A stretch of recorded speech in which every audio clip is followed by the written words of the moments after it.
Halo guys, selamat datang di Dance Movie. Dimanapun kalian berada, semoga kalian sehat selalu dan selalu diberi ketabahan kalau gebetannya digondol teman. Di video kali ini saya akan membahas film yang dirilis pada tahun 2013 yaitu Ninja Shadow of a Tear. Dibintangi oleh Scott Adkins, Mika Hiji, dan Kaneko Sugi sebagai tokoh utama. Film ini menceritakan sosok Kei Sun yang bersendam dan mencari si pembunuh atas kematian istrinya. Oke, tak usah berlama-lama lagi karena besok saya akan jadi saksi di hitanan gajah tetangga. Langsung saja kita ke alur ceritanya.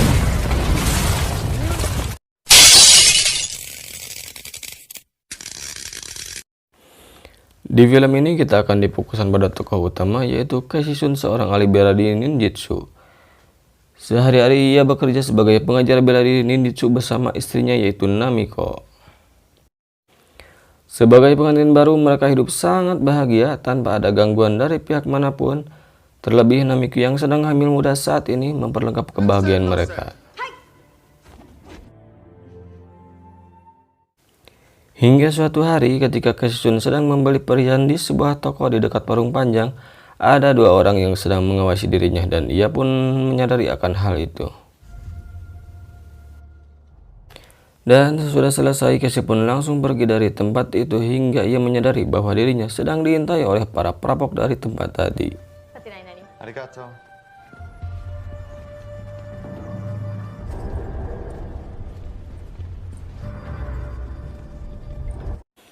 Untuk mencari aman, Kei pun sempat menghindar dan sembunyi di atas atap.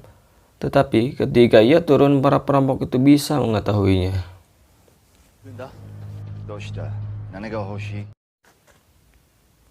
Karena tidak mau ambil pusing, Kei pun langsung menyerahkan dompet dan uangnya. Hingga perampok itu meminta sebuah perhiasan yang baru dibelinya, Kei pun langsung menolak.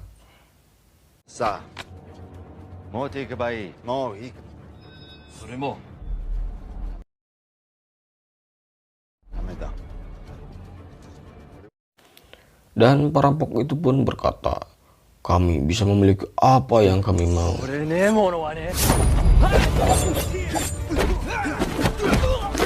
Sontak para perampok itu langsung menyerang Kei dengan senjata yang ada di tangannya.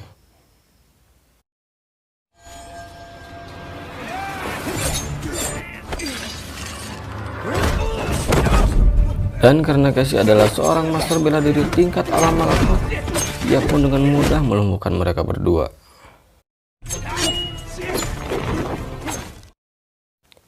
Sesampainya di rumah, Kei pun langsung menceritakan kejadian tersebut kepada Namiko. Dan Namiko pun mengusulkan untuk melaporkannya ke polisi.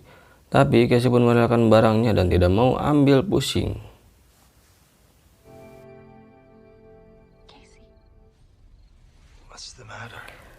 Singkat cerita, malam pun tiba, di mana Kei yang sedang tertidur tiba-tiba dibangun oleh Namiko. Karena Namiko yang sedang hamil muda saat ini, dia ingin dibelikan rujak bebek dan coklat Silver Queen. Karena Kei adalah suami yang baik hati, rajin menabung, pandai berhutang, dan tidak sombong, Kei pun langsung pergi ke Alfamart terdekat untuk membeli rujak bebek dan coklat Silver Queen itu. Sesampainya di sana, ia langsung membeli pesanan istrinya tersebut, dan pas ia mau bayar, ia lupa bahwa uangnya tertinggal di rumah.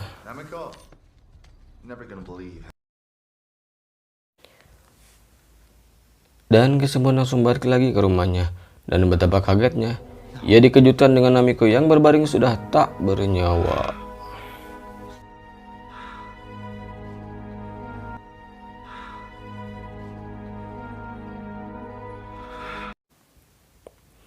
Singkat cerita, pagi pun telah tiba. Dengan dibarut wajah yang penuh kesedihan dan penyesalan, Kei pun memakamkan istrinya dengan adat ala-ala Jepang.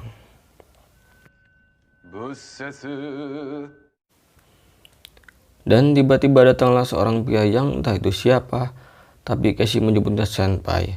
Dan Kei pun bertanya, "Dari mana kau tahu istriku meninggal?"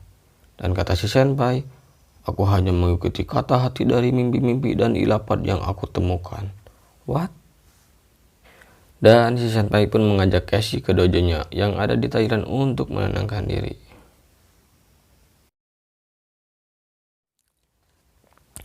Singkat cerita, ia pun termenung sambil menatap foto istrinya. dan berinisiatif untuk mencari dua perampok yang merampok dirinya tanpa hari, yang dicurigai telah membunuh istrinya. Pokoknya mak itu lah.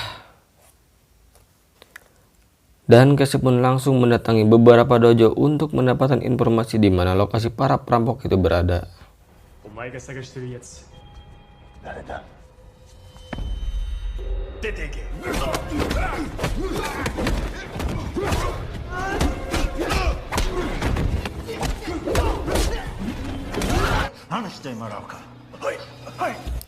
Hingga malam pun tiba, ia langsung mendatangi para perampok itu.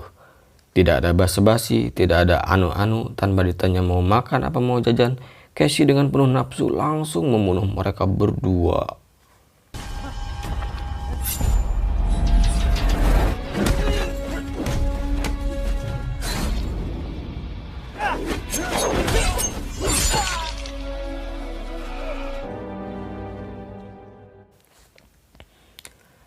Dan sesudah itu ia pun langsung pergi ke Thailand ke tempat si Senpai untuk jualan kacang.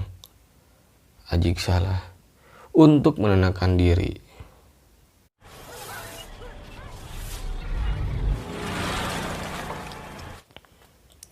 Sesampainya di sana, ia langsung disambut gembira oleh si Senpai dan dua murid tertuanya yaitu Luka Supriyatna dan Hiroshi Azahara.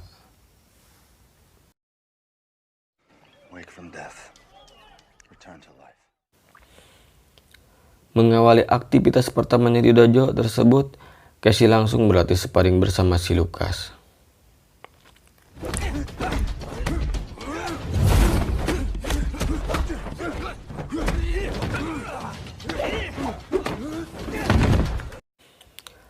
Dengan gerakan-gerakan yang sangat amazing, tidak terjadi apa-apa di awal latihan.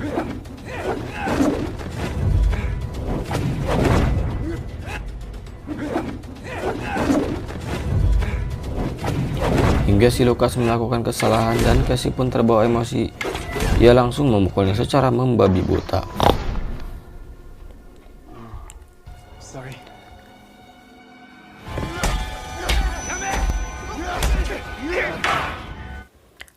Dan si Senpai pun langsung menghentikannya dan menghukumnya untuk berjalan di atas api.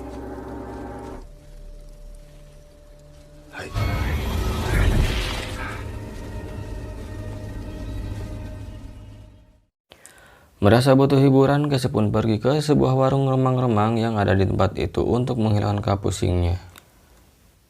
Dan dia pun langsung abok-abokan dengan minum beberapa botol Floridina dicampur autan.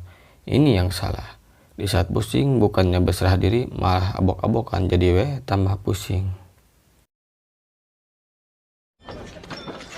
Dan Casey yang sedang pusing ditambah pusing sama dengan 7 keliling akhirnya lepas kendali dan membuat perkelahian di tempat tersebut dengan beberapa om-om yang ada di sana.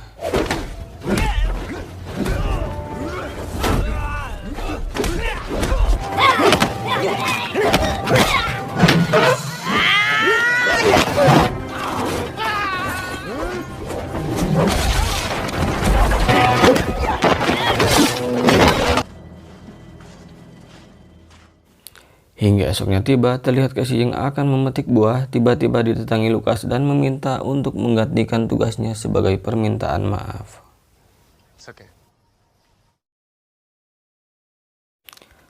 Dan si Lukas yang sedang memetik buah pun tiba-tiba diserang oleh seseorang yang entah itu siapa dengan sebuah kawat berduri yang tepat menjerat lehernya dan membuat ia tewas seketika.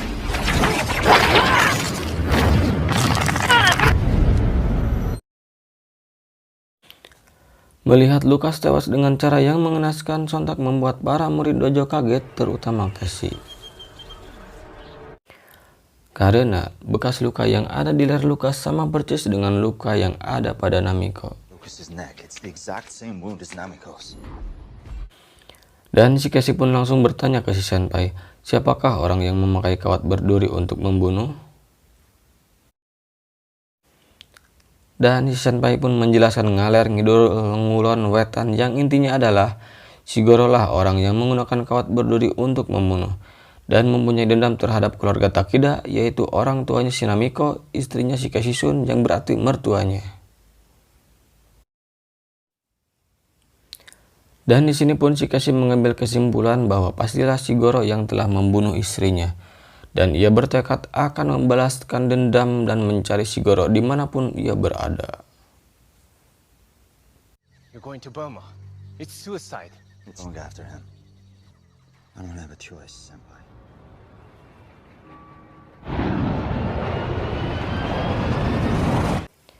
Dan Shikashi pun langsung pergi ke Myanmar untuk mencari keberadaan Shigoro.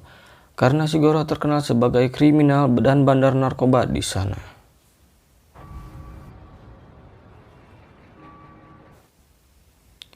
Sesampainya di sana, ia langsung pergi ke pasar tradisional dan membeli bahan-bahan untuk dijadikan senjata dan seperangkat alat-alat perang. Please.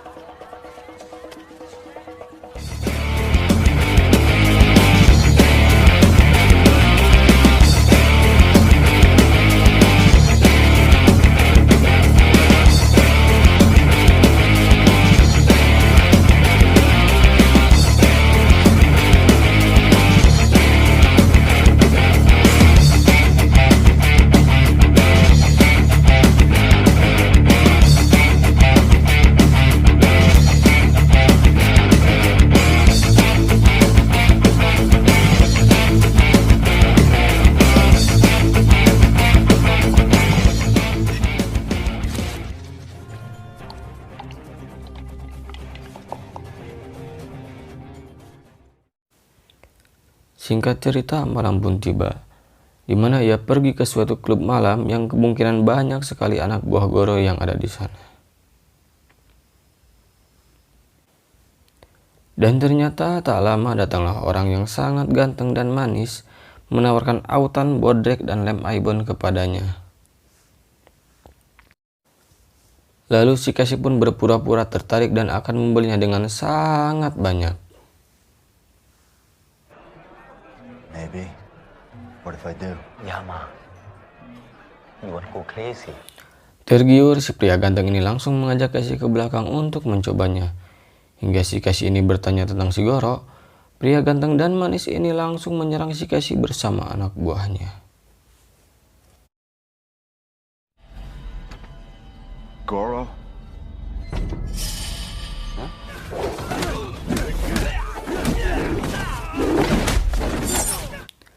Dan terjadilah pertarungan di antara mereka yang membuat para pria ganteng dan manis ini tewas seketika. Dan Shikashi pun langsung pergi dari tempat itu.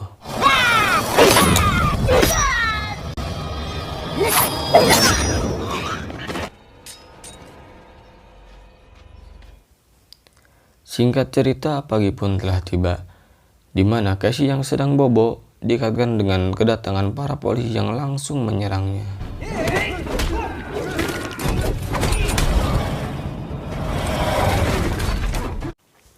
Dan Shikashi pun melawan dan coba untuk melarikan diri.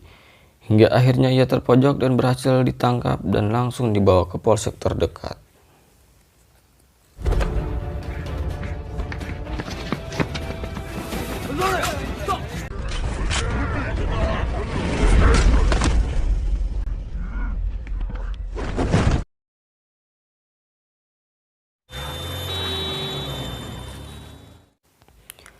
Setibanya di polsek, ia pun langsung diinterogasi dan disiksa oleh para polisi tersebut karena Shikashi telah mencari informasi tentang Shigoro.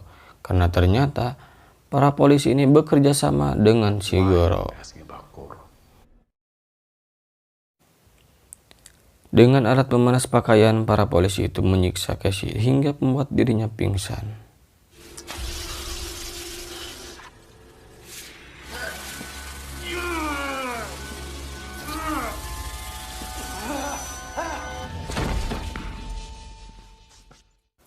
Dan ternyata ia hanya berpura-pura pingsan, dan ketika para polisi itu lengah, ia langsung menyerangnya dan membunuh kepala polisi tersebut.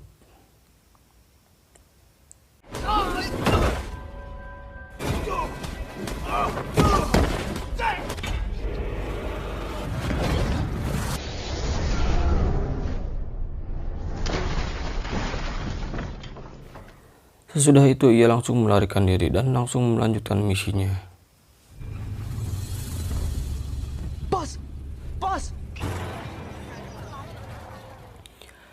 Dengan mendapatkan informasi dari polisi yang ia bunuh, Casey pun langsung melanjutkan misinya mencari Shigoro ke dalam hutan.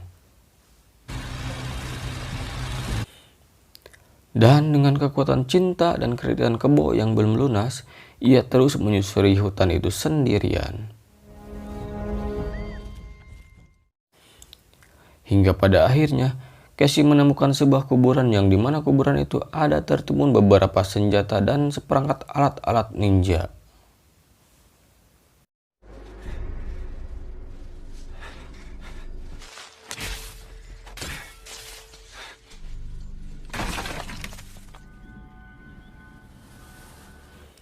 Singkat cerita, malam pun tiba.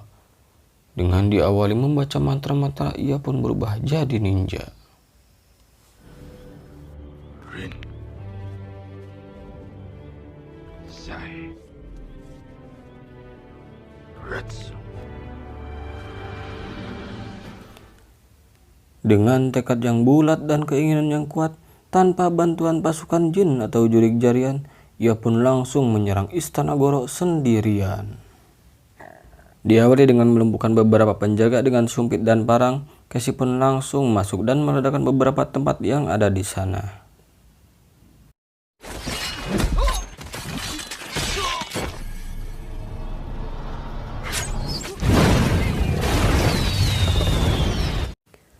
Dan karena ledakan tersebut membuat Shigoro dan ajudannya tersadar bahwa istananya sudah diserang.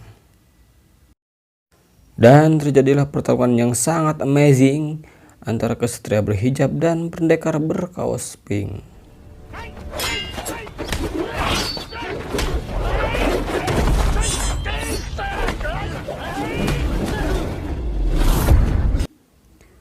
Dengan gerakan-gerakan yang sangat aduhai dan jurus-jurus cap gajah dengkak, pertarungan ini sangat menarik dan patut untuk diperbincangkan.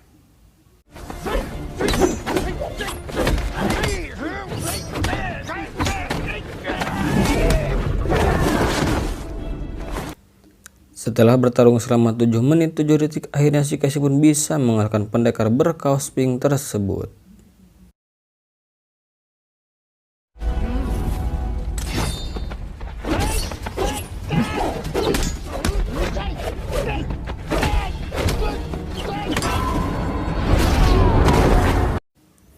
Kemudian ia pun masuk dan di situ sudah ada bapak-bapak yang sedang duduk dengan wajah yang sangat cutek, dan dia adalah Goro.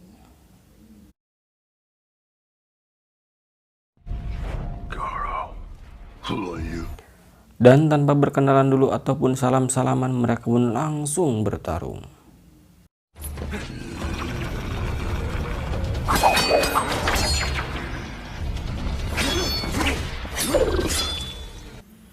Karena Casey adalah tokoh utama, ia pun mampu mengalahkan Shigoro dan menggulutukan kepalanya, dan Shigoro pun tamat.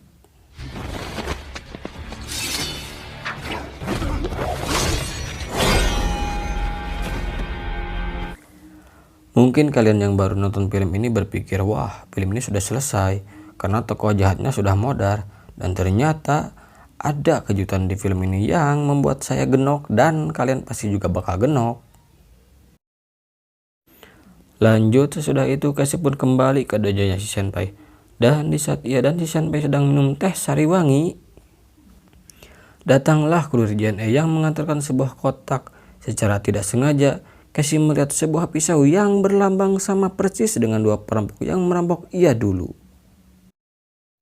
Sehingga ia menyadari bahwa ini semua permainan si senpai, karena faktanya adalah 1.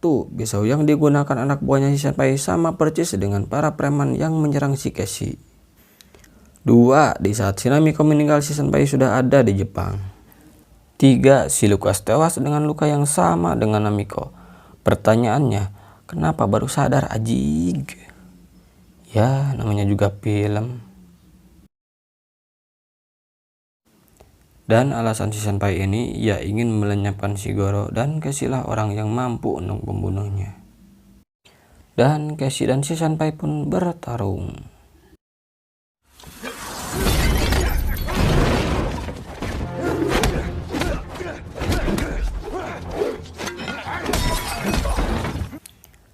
Sama-sama kuat karena notabene mereka adalah para master bela diri dan sama-sama pemegang sabuk hitam dan sabuk ireng.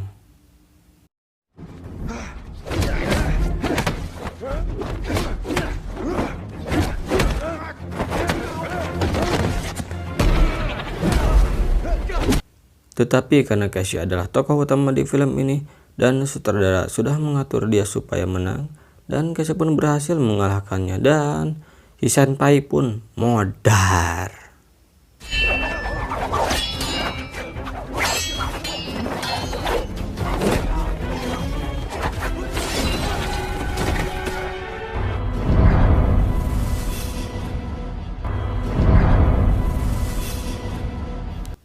Di ending terlihat Casey yang sedang termenung dan dia sudah merelakan kepergian Namiko. Dan film pun tamat. Pesan-pesan yang bisa diambil dari film ini adalah sayangilah orang yang kamu sayangi selagi kamu bisa menyayanginya. Bahagiakanlah dia selagi kamu bisa membahagiakannya. Karena kalau sudah tiada baru terasa bahwa kehadirannya sungguh berharga. Saya Dani Fernandes undur diri dan sampai jumpa.